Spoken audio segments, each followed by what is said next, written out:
എന്തിനു നീ വന്നു? എന്തിനു നീ എന്നെ തേടി വീണ്ടും വന്നു?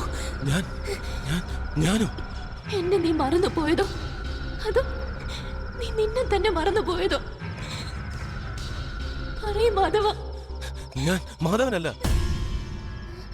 സിദ്ധുവാണ്, സിദ്ധാർത്ഥ്. പേര് എങ്ങനെ വേണമെങ്കിലും ആർക്കും മാറ്റാം, പക്ഷേ നിന്റെ ഉള്ളിലെ നിന്നെ മാറ്റാൻ ഒരിക്കലും സാധിക്കില്ല മാധവ. ഇപ്പോഴും നീ നീ തന്നെയാണ്.